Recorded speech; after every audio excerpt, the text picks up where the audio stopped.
आज हम वितरण प्रणालियाँ तथा मध्यस्थों के जो प्रकार है यानी type of channel of distribution and middleman की बात करते हैं। तो कितने तरीक़ों से हम इसको उपभोक्ता से उत्पादनकर्ता से उपभोक्ता तक पहुंचाने के लिए जो जो मध्यस्थों की या यूँ कहें जो एजेंट्स है उनका काम में लेते हैं और कितने टाइप से इसके लोग उपभोक्ता के पास हम पहुंचा सकते हैं। तो एक तो सीधा सीधा ही है कि उत्पादनकर्ता से उपभोक्ता तक सीधा जो प्रत्यक्ष प्रणाली के अंतर लेते हैं, और प्रत्यक्ष प्रणाली में उत्पादनकर्ता से फुटकर व्यापारी या उपभोक्ता, और अगर बात करें उत्पादक से थोक व्यापारी और फुटकर व्यापारी, और फिर बाद में उपभोक्ता, ऐसे ही उत्पादनकर्ता से एजेंट, थोक व्यापारी, फुटकर व्यापारी, इनके माध्यम से। और ऐसे ही अगर बात करें जितने जो कड़ियाँ बनेगी उतना ही उसकी जो है को लागत बढ़ती जाएगी। इस वजह से इसमें जितना अगर कम से कम हो सके तो वही नीति अपनानी चाहिए। लेकिन क्योंकि उत्पाद को बाजार तक उपभोक्ता तक पहुंचाने के लिए एक व्यक्ति ही सब कुछ कार्य नहीं कर सकता, कोई भौगोलिक सीमाओं में को ध्यान में रखते हुए। तो अगर आपका व्यापार बड़ा है तो निश्चित ही उसमें आपको बीच के जो ये एजेंट है या इनके माध्यम से कार्य करना ही पड़ता है।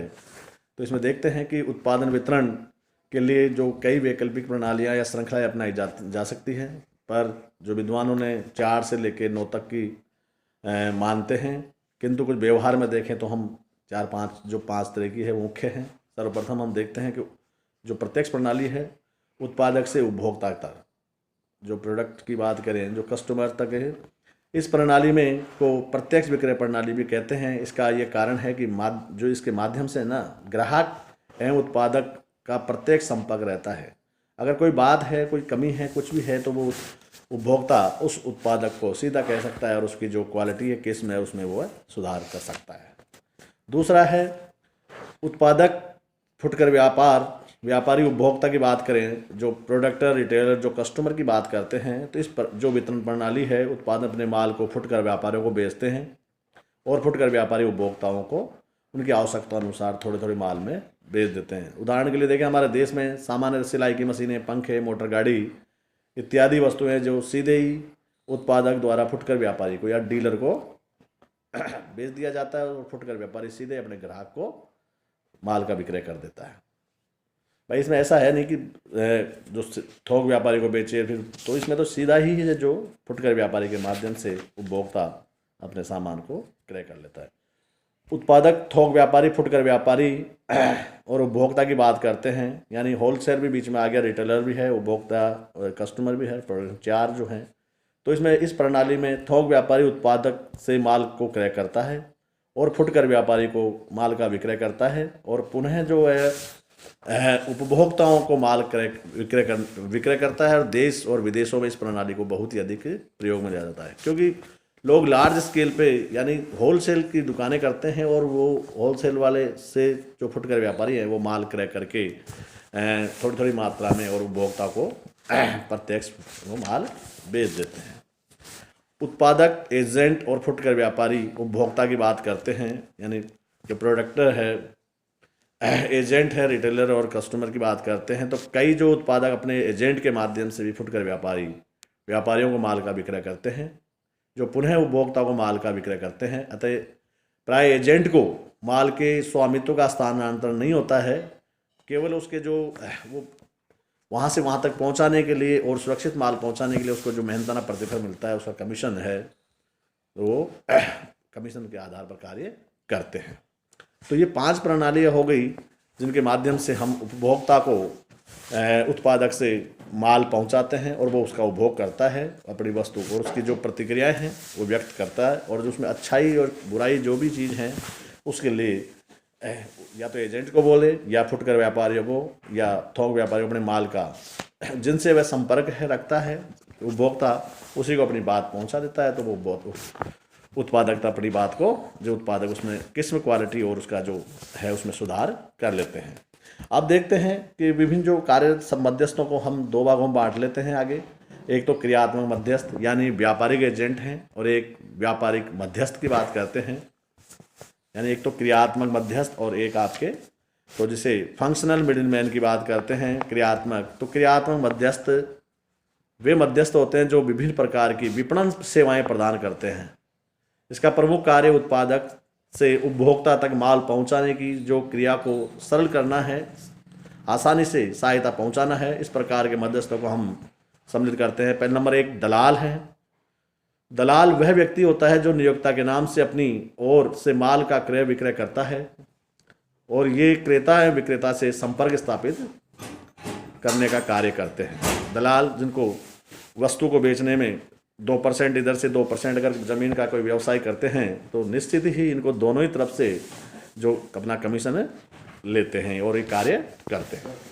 आड़तिया वह व्यक्ति होता है जो अपने नियोक्ता से माल का बेचने का पूरा अधिकार होता है। वह अपने नियोक्ता का माल अपने नाम से बेच सकता है। कमीशन एजेंट की बात करें, कमीशन एजेंट वह व्यक्ति होता है जो किसी व्यक्ति द्वारा अपने ओर से माल का क्रय विक्रय करने के लिए नियुक्त किया जाता है। ये अपने नियोक्ता के हितों के लिए माल का क्रय विक्रय करते हैं जिसके बदले उन्हें कमीशन मिलता है। परिशोध अभिकर्ता वह एजेंट का पर माल विक्रय करने के अतिरिक्त उधार विक्रय की राशि भी वसूल करने का उत्तरदायित्व भी डाला जाता है। तो ऐसे एजेंट को परिशोध अभिकर्ता के नाम से जानते हैं। फॉरवर्डिंग या अग्रेषण एजेंट को, तो ऐसे एजेंट बंदरगाह से विदेशों को नियोक्ताकर्ताओं की ओर से माल लदवाने के लिए नियुक्त किया जाता है, यानी वह फॉरवर्डिंग एजेंट या अग्रेषण एजेंट के नाम से जानते हैं। यानी जब बंदरगाहों पर माल लदवाया जाता है तो ऐसे एजेंट को अग्रेषण एजेंट के नाम से। क्लियरिंग एजेंट, यह एजेंट वह होता है जो आयात किए हुए माल को आयातकर्ता की ओर से छुड़वाता है और आयातकर्ता के पास पहुंचाता है। यानी फॉरवर्डिंग तो जो आगे भेज रहा है और क्लियरिंग जो है अपने जो आयात किए हुए माल को बंदरगाह से उतरवाता है। नीलामकर्ता की बात करें एजेंट की, तो वह एजेंट होता है जो माल की नीलामी द्वारा विक्रय करने की व्यवस्था करता है। जो बोलियों द्वारा नीलामी करते हैं उसको नीलामी करता एजेंट के नाम से जानते हैं। व्यापारिक एजेंट की बात करें, मर्चेंट मिडिलमैन की बात करें, तो हमने अब तक तो देखे दलाल, आड़तिया, कमीशन एजेंट, परिशोध, फॉरवर्डिंग, और ये अब देखते हैं व्यापारिक जो मर्चेंट मिडिलमैन है। इसमें थोक व्यापारी है, फुटकर व्यापारी है, इनकी बात करते हैं। तो देखते हैं कि थोक व्यापारी वह होता है जो बड़ी उत्पादक करता है, निर्माता से भारी मात्रा में माल क्रय करता है, उसे संग्रह रखता है यानी भंडारण में। फुटकर व्यापारियों को छोटी छोटी मात्रा में आवश्यकता अनुसार माल का विक्रय करता है। ये उत्पादक तथा उपभोक्ता के बीच की कड़ी है। ऐसे ही बात करें फुटकर व्यापारी की, अगर बात करें तो फुटकर व्यापारी वह होता है जो अंतिम उपभोक्ताओं को माल का विक्रय करता है और उन अनेक प्रकार के निर्माताओं की बनी हुई वस्तुएं, यानी विभिन्न प्रकार की, यानी चाहे खाद्यान्न हो, चाहे गुड़, चीनी, चाय, चीनी, जो भी मिर्च मिसाले जो भी हों, सबको, साबुन, पेस्ट, कोलगेट इत्यादि चीज़ों का ये एक साथ रखकर विक्रय करता है, जिससे उपभोक्ता को एक ही जगह पर सब सामान उपलब्ध हो जाए। एक वस्तु लेने के लिए उसे ऐसे अन्यत्र दूसरी जगह जाने की आवश्यकता नहीं होती है। लगभग उसको जो गृहस्थी की जो चीज़ें हैं, आटा, दाल, चीनी, सब एक जगह उपलब्ध हो जाती है। फुटकर व्यापारियों को दो भागों में बांटा जा सकता है। तो हम देखते हैं कि लघु स्तरीय फुटकर व्यापारी, स्मॉल स्केल रिटेलर्स की बात करते हैं।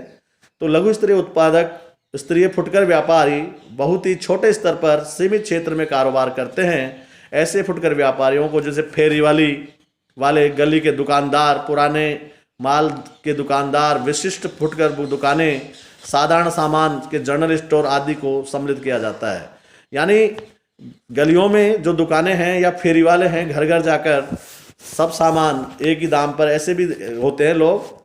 एक है दीर्घकालीन जो फुटकर व्यापारी हैं, लार्ज स्केल रिटेल की बात करें तो दीर्घ स्तरीय फुटकर व्यापारी वे होते हैं जो बहुत बड़े व्यापक स्तर पर, यानी बड़े स्तर पर अपेक्षाकृत बहुत बड़े भौगोलिक क्षेत्र के उपभोक्ताओं को माल का विक्रय करते हैं।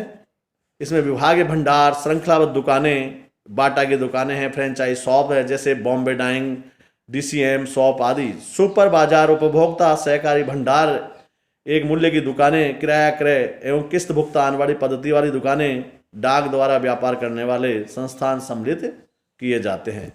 यानी जो छोटे जो स्तर पे है, जो दुकानें करते हैं गली मोहल्लों में, उनको लघु स्तरीय फुटकर व्यापारी करते हैं कहते हैं। और जो जैसे बाटा की जिन्होंने एजेंसियां ले रखी है या फ्रेंचाइजी ले रखी है, एक भौगोलिक क्षेत्र को कवर करते हैं। पूरे राजस्थान के लिए बाटा शोरूम का फ्रेंचाइजी ले ली किसी ने, या एयरटेल या BSNL की जो कूपन्स है उनका, तो ऐसे कारोबार को दीर्घकालीन स्तरीय फुटकर व्यापारी के नाम से जानते हैं।